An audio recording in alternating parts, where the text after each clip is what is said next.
Manoj sir, news nation network की तरफ से दीपक जी का अभिनंदन, स्वागत। और मैं इनवाइट करूंगा विलास जी, आप आइए प्लीज़ मंच पर, और साथ में सूर्यवंशी जी आप भी। और जो सेशन है उसको स्टार्ट करते हैं। दीपक सर आप बैठ सकते हैं।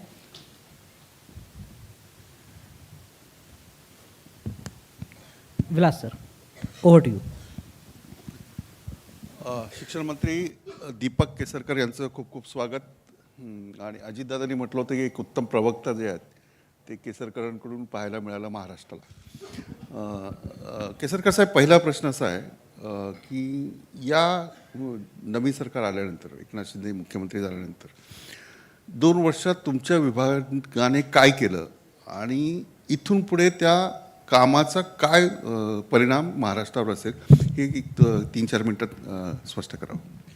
बघा, गेल्या 15-20 वर्षामध्ये जेवढे बदल शिक्षणामध्ये झाले नाही तेवढे बदल शिक्षणामध्ये होत आहेत. एक म्हणजे राष्ट्रीय पातळीवर सुद्धा नवीन शैक्षणिक धोरण येत आहे, त्याची अंमलबजावणी करणं महाराष्ट्रामध्ये आवश्यक आहे. आणि त्याच्याचबरोबर महाराष्ट्राचा मुख्य प्रश्न हा इथं असलेल्या वेगवेगळ्या शिक्षकांच्या समस्या हे होतं. आणि त्याच्यामुळे नेहमीच शिक्षकांच्या संघटना ॲग्रेसिव्हली याच्यामध्ये पार्टिसिपेट करत होत्या. आणि शेवटी शिक्षण विभाग कोणासाठी असतो? शिक्षण विभाग हा विद्यार्थ्यांसाठी असतो. आणि त्याच्यामुळे विद्यार्थ्यांवर जर तुम्हाला कॉन्सन्ट्रेशन करायचं आहे आणि क्वालिटी एज्युकेशन द्यायचं असेल तर अगोदर तुम्हाला शिक्षकांच्या समस्या सोडवायला लागतात. आणि म्हणून शिक्षकांच्या समस्या असतील, विद्यार्थ्यांच्या समस्या असतील, अशा अनेक समस्या होत्या. आणि त्याच्या पलीकडे जाऊन करिक्युलम असतो ज्याच्यामुळे विद्यार्थी घडतो. हा करिक्युलम चांगला घडवायला लागतो. त्याच्या व्यतिरिक्त विविध त्यांच्या व्यक्तिमत्वाचा विकाससुद्धा व्हायला लागतो. आणि म्हणून तुम्ही जर मला सांगितलं की शिक्षण विभागावर बोल, किमान 15 मिनटं जरी तुम्ही मला अलाव केलं पाहिजे की काय काय शिक्षणामध्ये आता हे विद्यार्थी समोर बसले, एक गोष्ट आपण लक्षात घ्या की मुळात शिक्षकांच्या ज्या समस्या होत्या त्याच्यामध्ये कसं असतं, आमच्याकडे 3 कॅटेगरीचे शिक्षक असतात. एक म्हणजे सरकारचे स्वतःचे शिक्षक जे गव्हर्नमेंट स्कूलमध्ये शिकवतात, तर त्याच्यामध्ये केंद्रप्रमुख नावाची एक जागा असते. म्हणजे 10 स्कूलच्या मागे एक केंद्रप्रमुख असतो. आणि महाराष्ट्रातल्या 90% केंद्रप्रमुखांच्या जागा मोकळ्या होत्या. आल्यानंतर मी पहिला निर्णय घेतला केंद्रप्रमुखांच्या जागा, कारण केंद्रप्रमुख नियंत्रण करत असणार, केंद्रप्रमुख मार्गदर्शन करत असणार. तर मध्यंतरी एक कोर्टाचा स्टे आला, त्याच्यामुळे आम्ही 50%च भरू शकलो. आता उर्वरित 50% आता लवकरच भरल्या जातील. आणि त्याच्यामुळे एक शिस्त येईल. शेवटी शाळांवर कंट्रोल करायला लागतं. दुसरा भाग असा आहे की जे प्राथमिक आमच्या विभाग आहे याच्यामध्ये मोठ्या प्रमाणात भरती झालेली नव्हती. गेली जवळजवळ 12-14 वर्ष भरतीच झालेली नाही. त्याच्यामुळे भरतीचा निर्णय घेतला आणि महाराष्ट्रातली सगळ्यात मोठी भरती आणि एकही कंप्लेंट न करता होता आम्ही ती त्या ठिकाणी केली. हे करत असताना आपण एक गोष्ट लक्षात घेतली पाहिजे की शिक्षक हे एकाच शाळेवर राहत नव्हते, नेहमी आपल्या बदलीच्या मागे असायचं. एक धोरण असं केलं की जे ज्येष्ठ शिक्षक आहेत त्यांना एकाच जागी ठेवायचं, त्यांना कठीण भागातून आणायचं आणि नवीन शिक्षक येतील त्यांना कठीण. केसरकर जी, मैं आपको रिक्वेस्ट करूंगा थोड़ा हिंदी में, हम लोग लाइव है हिंदी में. तो महाराष्ट्र ने जो किया है, जैसे शिक्षक जो है उनकी जो कमियां, नहीं, उनका ट्रांसफ़र जो था ना वो हमने बिल्कुल बंद कर दिया. सिर्फ जिला ट्रांसफ़र जो है सीनियर टीचर का उतना ही रखा है ताकि वो कंसंट्रेट करे. पहले ज़माने में देखिए, या तो आप अपने हाई स्कूल में देखिए, प्राइवेट स्कूल में देखिए, एक ही टीचर रहता है जो पूरे उसके लाइफ टाइम में उसी स्कूल पे रहता है और क्वालिटी स्टूडेंट बनाता है. यहाँ आपको ट्रांसफ़र होती रहे तो वो क्वालिटी नहीं रहेगी स्टूडेंट की भी. ये समझ के हमने ये चेंजेस किए. मेजर चेंजेस हुआ है. ये मेजर चेंज एक हुआ. सवाल सुधीर, दूसरा चेंज ये है कि जो हमारी सेकेंडरी स्कूल है, उस सेकेंडरी स्कूल में बहुत सारे स्कूल ऐसे जो थे कि हम उनको 100% उनका खर्चा हम लोग करते और उसकी मैनेजमेंट प्राइवेट रहती है. तो उसमें भी इतने स्कूल्स बन गए थे कि जो एक्सपेक्ट कर रहे थे कि गवर्नमेंट उनको ग्रांट दे और उनको ग्रांट नहीं दी गई थी, तो उसको कायम विना अनुदानित शाला बोलते. तो उसमें हमने एक निर्णय ले लिया कि उनको हमने जो उनका टप्पा अनुदान बोलते हैं उसको, कि 20% से उनकी सैलरी बढ़ती जाती है. तो फर्स्ट टाइम सब स्कूल जो रिकग्नाइज अनरिकग्नाइज सबको इस सिस्टम में हम लाए. और फिर 68,000 टीचर्स को हमने उसका लाभ दिया। इसके लिए 1100 करोड़ रुपया खर्च आया, लेकिन उनको एक राहत मिल गई कि उनको अभी सैलरी मिल रही है। सालों सालों से विदाउट सैलरी वो लोग काम कर रहे थे। और इसके बाद ये जो प्राइवेट एडेड स्कूल है उसके लिए भी हमने भर्ती करनी चालू कर दी। और एक हमारा ऐसा भी है कि मैंने केंद्र के जो मंत्री हैं उनसे बोला है कि इसको गवर्नमेंट स्कूल का स्टेटस दे दे, क्योंकि प्राइवेट स्कूल होने की वजह से गवर्नमेंट की जो फैसिलिटीज़ है वो उनको नहीं मिल रही है। और हमारा पूरा sector 95% are in private sector, जो माध्यमिक स्कूल है। और फिर जो नए स्कूल जिसको सेल्फ फाइनेंस स्कूल बोलते हैं, जिसको प्राइवेट स्कूल बोलते हैं, उनको परमिशन मिलने में बहुत दिक्कत आ रही थी और बहुत सारी बार उनको आना पड़ता था मंत्रालय में। तो मैंने एक सिस्टम ऐसा बनाया कि किसी को भी मंत्रालय में आना नहीं चाहिए। मैंने खुद उनका फाइल साइन करके उनके हाथ में एक गुलाब और एक फाइल हम लोग देते थे। This is the attitude Maharashtra government has. We don't expect anything from you, we only expect from you quality education, and that is the message for the private school. देखिए बच्चों का जो स्कॉलरशिप है कितना था, 500 रुपीज़ एंड 1000 रुपीज़, बहुत सालों से वही था। उसको सिर्फ रिकग्निशन का ये था, तो उसको हमने कन्वर्ट किया 5000 और 7500, मतलब उसको एक हमने स्टेटस दी। यहाँ पे हमारे जो शिक्षक भर्ती होते तो उसको शिक्षक सेवक बोलते। वो 5000, 6000, 7000 उनका स्टाइपेंड था, हमने उसको बढ़ा के 16000, 18000, 20000 किया। देखिए ये सब करना पड़ता है। बच्चे स्कूल में जाते थे तो बहुत बड़ा बैग लेके जाते थे, तो हमने ऐसा किया कि स्कूल के ही बुक में नोटबुक के पेजेस डाल दे और उस बुक के 4 भाग किए। तो इतना छोटा सा बुक, कॉलेज बुक के साइज़ का, उसको आपको बैग में डालना है, फिर आपको कंपास लेनी है, अपनी बॉटल लेनी है, खाने का डब्बा लेना है, बस हमने उसको 60% कट कर दिया। पण तुम्ही जर बघितलं या सगळ्या गोष्टी तुम्ही सांगतायत, आप सब चीज़ें बता रहे, लेकिन कुछ चीज़ें ऐसी भी जैसे जो स्टूडेंट को यूनिफॉर्म मिलना चाहिए, आप यूनिफॉर्म की भी हाँ, बात मिला मैं नहीं आपको अभी बोलूंगा। तक। नहीं, अब मेरे नहीं, ख्याल आप से पहले तो ये ऑलमोस्ट हाफ एन देखिए मैं सेशन आपको खत्म हो इसके गया। बारे में बोलता हूँ, आप आधी इंफॉर्मेशन रखते हैं। एक तो यूनिफॉर्म कभी भी सिर्फ शेड्यूल कास्ट और बिलो बीपीएल को मिलता था। अभी यूनिफॉर्म मैंने 100% स्टूडेंट को कर दिया। फिर उनको शूज़ सॉक्स नहीं मिलते थे, उनको शूज़ सॉक्स भी दिए। एक प्रॉब्लम महाराष्ट्र का ऐसा था कि डिसेंट्रलाइज्ड यूनिफॉर्म का प्रोक्योरमेंट हो रहा था, तो उसमें बच्चों को जो सिंथेटिक क्लॉथ के कपड़े दिए जाते थे वो बहुत ही हानिकारक है अपने स्किन के लिए। इसलिए हमने एक ऐसा सिस्टम बनाया कि केंद्र की जो ये है उनके मार्गदर्शन में कपड़ा तैयार हो और ये कपड़ा औरतें सिलाए, मतलब जो अपनी ये है महिला विकास महामंडल है, फिर यहाँ वहीं गांव में रहने वाले सेल्फ हेल्प ग्रुप है, उनसे उनको सिलवा के लेना है। तो इसमें आप बोल रहे हैं कि लेट हो गया, उसकी वजह ये है कि हमने 1 स्टेट 1 यूनिफॉर्म किया है। फिर हमने जो बहुत सारी चीज़ें नए हम लोग कर रहे हैं उसमें स्काउट एंड गाइड है, तो स्काउट एंड गाइड का जो यूनिफॉर्म है वही हमारे स्कूल का भी यूनिफॉर्म है। तो स्काउट की जो संस्था है दिल्ली में, उन्होंने हमें बताया था कि स्काई ब्लू हमारा ड्रेस नेक्स्ट ईयर से रहेगा, तो हमने ऑर्डर दे दिया स्काई ब्लू का। फिर बीच में ही उन्होंने अपना, उनकी एक जाम्बोरी हो गई थी, उसमें कुछ टीचर्स ने बोला तो उन्होंने अपना यूनिफॉर्म का कलर वही रखा, स्टील ग्रे। हमें पूरा प्रोडक्शन स्टॉप करना पड़ा और स्टील ग्रे का प्रोडक्शन चालू करना पड़ा।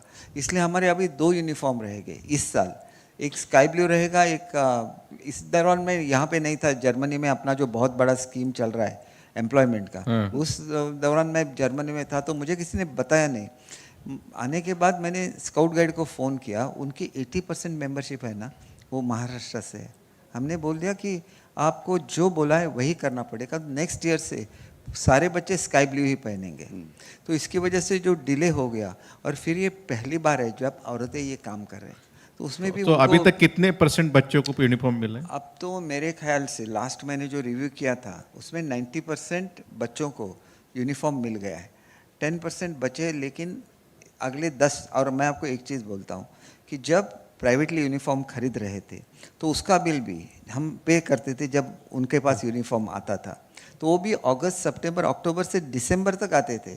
अभी क्या हो गया कि उनके पास ये खरीदी करने का जो ये था पावर, वो निकल गया, लेकिन each cloth that is manufactured वो टेस्टिंग से गुजरता है। और आप पहले वाला यूनिफॉर्म देखिए, आज वाला यूनिफॉर्म देखिए, जमीन आसमान का फर्क है। केसरकर साहब, बीच पे वो रोहित पवार ने एक वो कुछ भी बोलते, देखिए मैंने यही बताया, पहले तो यूनिफॉर्म सबको नहीं मिलते थे, शूज और सॉक्स कहाँ मिलते थे। आज भी गवर्नमेंट ऑफ इंडिया सोच रही है कि हम शूज और सॉक्स दे दे, लेकिन वो कर नहीं सके, हमने करके दिखाया। क्वालिटी रोहित पवार ने कहा था कि क्वालिटी देखिए, नहीं, वो तो मुख्यमंत्री एकनाथ शिंदे ने जो विधानसभा में बताया था कि ये क्वालिटी है, वही रोहित पवार क्वालिटी। ने बताया कि ये ऐसी क्वालिटी है। देखिए ऐसा है कि हर एक मीटर क्लॉथ जो 1000 मीटर, हमने अभी उसको बढ़ा दिया क्योंकि वो जल्दी नहीं मैन्युफैक्चरिंग हो रहा था, तो 10,000 होने के बाद उसका चेकिंग होता है, तभी वो कपड़ा बाहर निकलता है। इतना स्ट्रिक्ट कर देगा कि अगले साल से ये सिस्टम बैठ जाएगा, सिस्टम बिठाना चाहिए। देखिए हमने इस मैं आपको बुक की बात बताई, हमारे बुक्स अभी 15 जून को अगर स्कूल चालू होता है, 15 जून से पहले हमारे ये पहुंच जाते, ये सिस्टम मैंने बिठाया। वैसे ही अभी ड्रेस का सिस्टम वो लास्ट ईयर का डिसीजन था, ये इस ईयर का डिसीजन है। नेक्स्ट ईयर से आप देखेंगे कि एक जैसा क्लॉथ, एक जैसे कपड़े बच्चे पहनेंगे, और वो scout guide 100% scout guide cover करेगा, मतलब हर बच्चा कवायद करेगा, हर बच्चा सोशल वर्क वो करेगा। अच्छा भी दिखेगा यानी जब और स्काउट गाइड में आपको एक ये मिल जाती है ना कि आप पे संस्कार बन जाते हैं, सोशल वर्क के संस्कार बन जाते हैं, आप सेल्फ डिपेंडेंट बन जाते हैं। और डिग्निटी ऑफ लेबर का बहुत कमी है इंडिया में, तो बच्चे कुछ काम को नीचे वाला काम समझते हैं।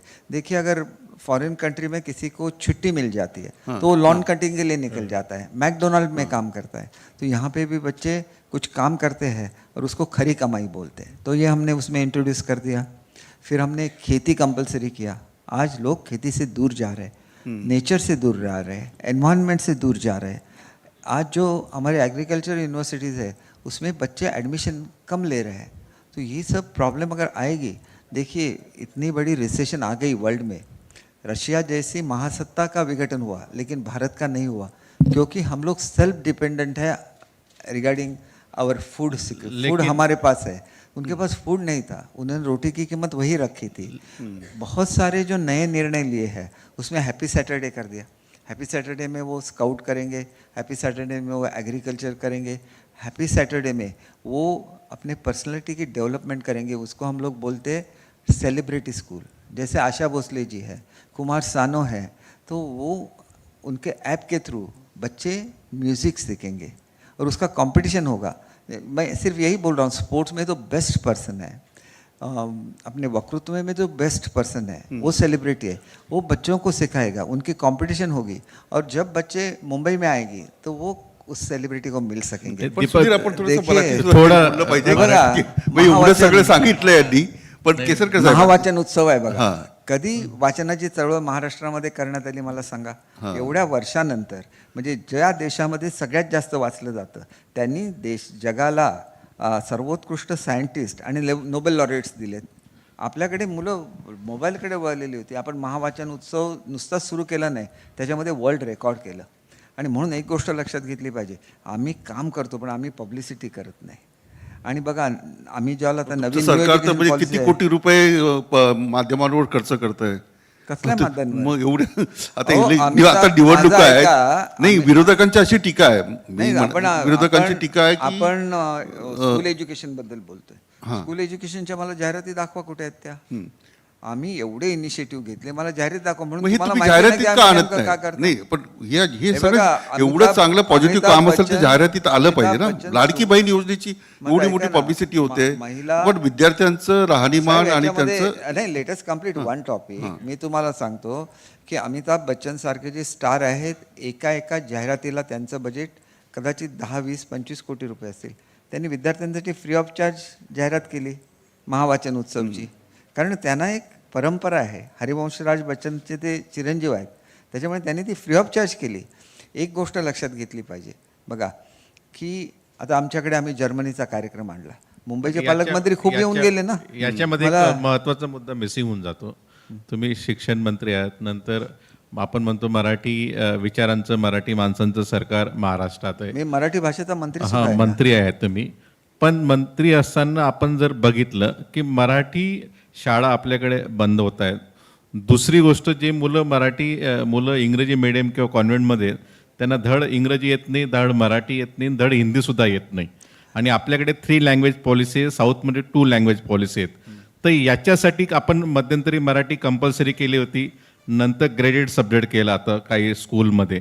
तर ही जी मिसमॅच किंवा जो केओस आहे या लँग्वेज संदर्भात, काहीतरी तर मराठी गैरसमज- शाळा किंवा मराठी बोलणारे मुलं कसे वाढतील याच्यासाठी आपण काय प्रयत्न करणार? एक गोष्ट लक्षात घ्या की गुणांकन जे होतं, हे गुणांकन हे 1 वर्षापुरतं फक्त होतं.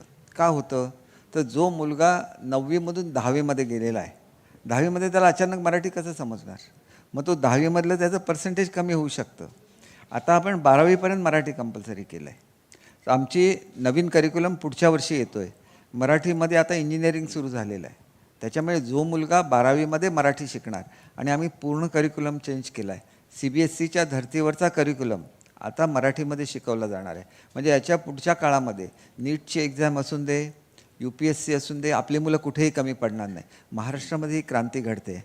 ज्युनियर KG, सिनियर KG म्हणजे बालवाटिका खूप 1, चांगली गोष्ट आहे. पण बालवाटिका आता 2, थोडंसं बालवाटिका 3. काही- कधी तुम्ही ऐकलं होतं? आता बालवाटिकाची आम्ही पुस्तकं काढलेली आहे. मी अंगणवाडी सेविकांना शिकवतो, नाहीतर आम्ही पहिलं पाऊल म्हणून कार्यक्रम घ्यायचो. 1 महिन्यामध्ये त्यांच्या आया त्यांना शिकवायच्या लिटरसी म्हणजे काय, न्यूमरसी म्हणजे काय. आता मुलं 3 वर्ष तयार होऊन पहिलीमध्ये जाणार आहेत. म्हणजे किती प्रोग्रेस होईल. तुम्हाला मी एक उदाहरण देतो की आम्ही करार केलेला आहे जर्मनीबरोबर व्यावसायिक शिक्षणाचा. हे व्यावसायिक शिक्षण आणि तिथली लँग्वेज शिकल्यानंतर 12वीतून थेट मुलांना नोकऱ्या मिळणार आहेत. आणि आतासुद्धा ह्या नोकऱ्या ज्या निर्माण जातात, जवळजवळ 3-4 लाख मुलांना आम्ही जर्मनीमध्ये पाठवणार आहोत. कसं झालं हे? मी मुंबईचा पालकमंत्री आहे. स्टुटगार्ट आणि मुंबई सिस्टर सिटी आहेत. आज झाल्या का? गेली 25-30 वर्ष त्या सिस्टर सिटी आहेत. कोणाला असं वाटलं नाही. फक्त Mumbai meats Stuttgart, wine festival, cultural exchange एवढंच होत होतं. तिथं रोजगाराची कमी आहे. आमच्याकडे मोठ्या प्रमाणात मॅनपॉवर उपलब्ध आहे. आज हा एक आयडियल मॉडेल आम्ही निर्माण केलं महाराष्ट्रामध्ये, आणि हे करत असताना स्कूल एज्युकेशन डिपार्टमेंटचा मोठा हिस्सा आहे त्याच्यामध्ये. बघा आता आपण काय केलेलं आहे की HCL बरोबर करार केला. HCL आमच्या 11वी-12वीच्या मुलांना ट्रेनिंग देणार आणि 15,000 मुलांना नोकऱ्या देणार. TISS आमच्या 10,000 मुलांना Tata institute of social sciences नोकऱ्या देणार. हा बदल शिक्षणामध्ये घडतोय. शिक्षण व्यवसायिक होत आहे आणि उद्या एम्प्लॉयबल खूप सारे बदल. पण मला वाटतं आपल्याकडे आपल्याकडे थोडासा पण वेळ जे- कमी आहे. जे पण जरा प्रोजेक्ट पॉलिट- जात आहेत, नाही तुम्ही सांगताय प्रोजेक्ट, हां, आपण थोडंसं महाराष्ट्रातून जे पॉलिटिकली प्रोजेक्ट बोललं जात पाहिजे. आहेत त्या संदर्भात काय गुजरातला जात आहेत? महाराष्ट्रामध्ये एक गोष्ट लक्षात घ्या, महाराष्ट्रातून किती प्रोजेक्ट जात आहेत याच्यापेक्षा महाराष्ट्रामध्ये किती प्रोजेक्ट येत आहेत ह्याचा कोणीच हिशोब करत नाही. आपल्याकडे जी फॉरेन डायरेक्ट इन्व्हेस्टमेंट आली ती आपल्यानंतर जी 4 स्टेट आहेत, ज्याच्यामध्ये कर्नाटक आहे, गुजरात आहे, तामिळनाडू आहे, यांनी सगळ्यांची टोटल जरी एकत्र केली तरी महाराष्ट्राला ते पोचू शकत नाही. आपण कुठे आहोत, ते कुठे आहेत? आपण एखाद्या प्रोजेक्टबद्दल बोलायला गेला, हे सगळे पॉलिटिकल लोक आहेत. यांनी कधी हायपॉवर कमिटी असते मुख्यमंत्र्यांच्या अध्यक्षतेखाली, जी आपल्या इंडस्ट्रीला कन्सेशन देते. 2.5 वर्षामध्ये एक मीटिंग झाली फक्त, एक. आणि आता दर 15 दिवसाला मीटिंग होते. हा फरक असतो. 5-5 लाख कोटी रुपयाची इन्व्हेस्टमेंट येणं साधी गोष्ट नाही आहे. फॉरेन डायरेक्ट आजच- इन्व्हेस्टमेंटमध्ये एक आजच- नंबरला महाराष्ट्र आहे. आजच बातमी तुम्ही आली सांगत आहे की होता ना 50 की कंपन्या चाकण MIDC सोडून गेल्या. आजची एक बातमी गोष्ट मराठी हे पेपर. बघा, याच्यामध्ये 2 गोष्टी आहेत. एक म्हणजे आपण सुद्धा विचार केला पाहिजे की आपण लोकांवर किती बोजा टाकायचा. आपल्याकडे माथाडी कायदा आहे, बदलला तर माथाडी रागावणार, नाही बदलला इंडस्ट्रीला कुठेतरी अडवलं जाणार. शेवटी ही अशी सिच्युएशन आहे की महाराष्ट्र हे सोशली प्रोग्रेसिव्ह आहे, म्हणून महाराष्ट्रामध्ये माथाडी कायदा आहे. भारतातल्या कुठल्याही ह्याच्यामध्ये माथाडी कायदा नाही. हे आपलं एक प्रोग्रेसिव्ह महाराष्ट्र आहे. ह्याचे ॲडव्हान्टेज आणि डिसॲडव्हान्टेज दोन्ही आहेत.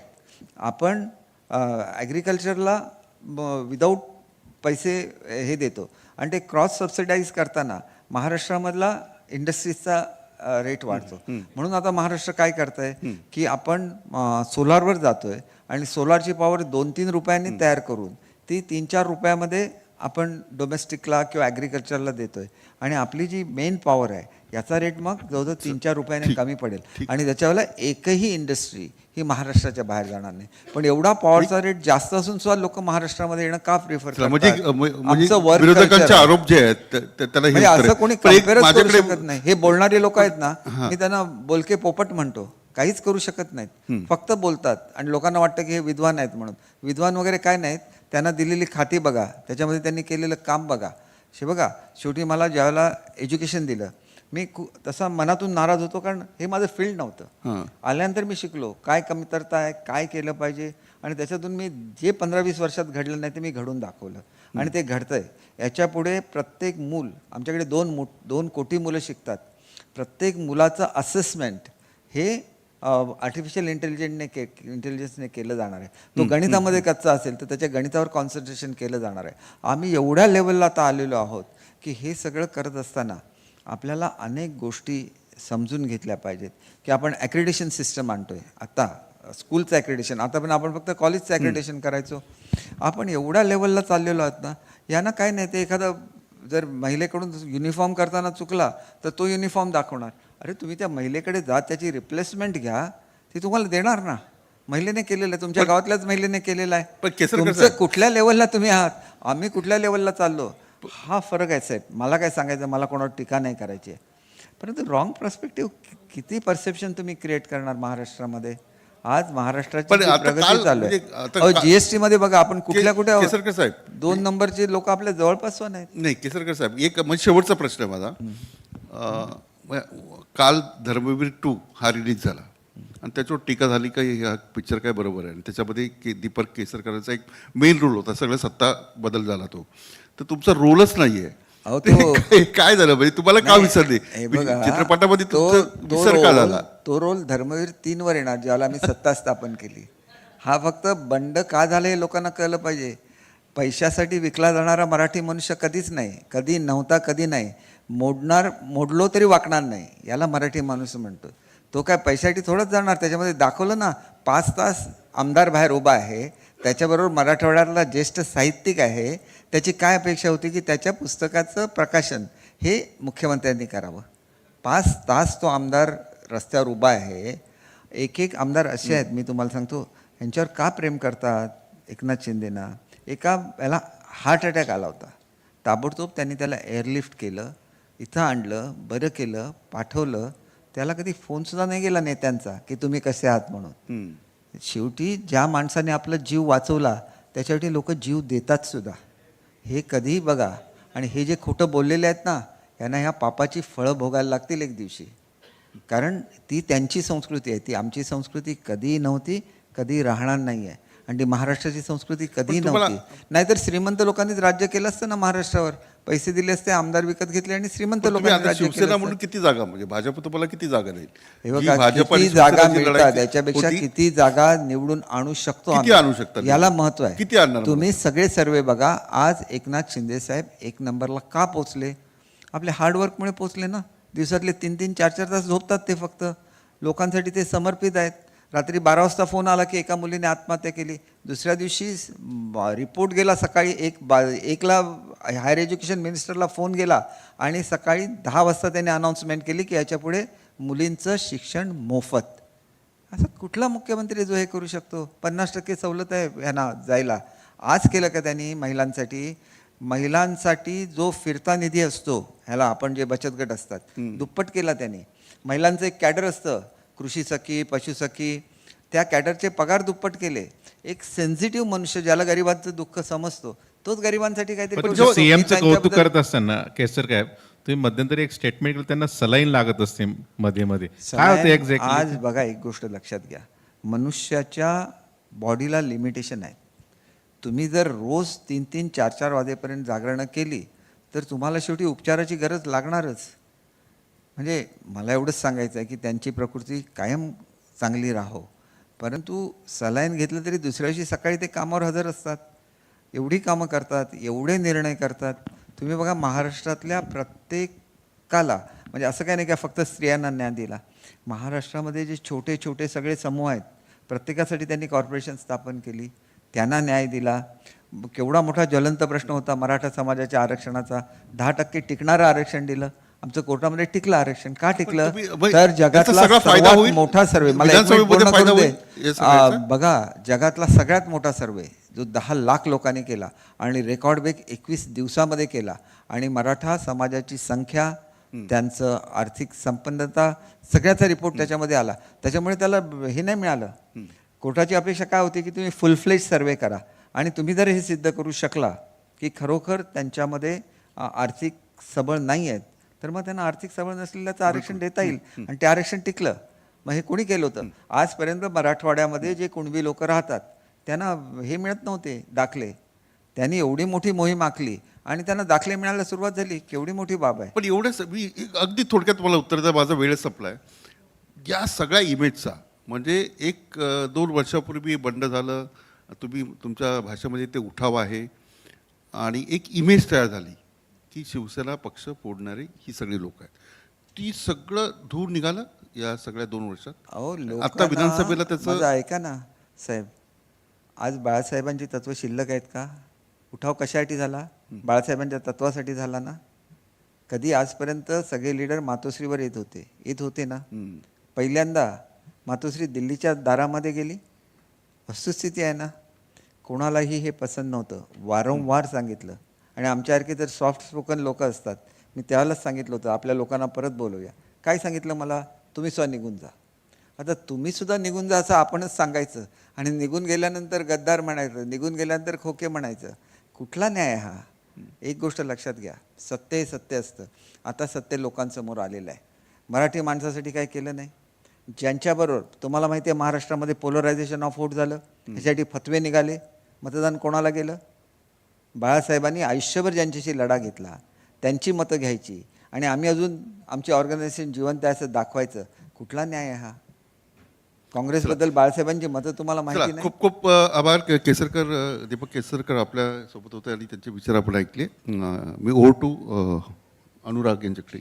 Thank you. Thank you Vilas sir, thank you Shivsai sir. News nation अब व्हाट्सएप पर खबरों के ताजा अपडेट के लिए न्यूज नेशन के इस क्यूआर कोड को स्कैन करें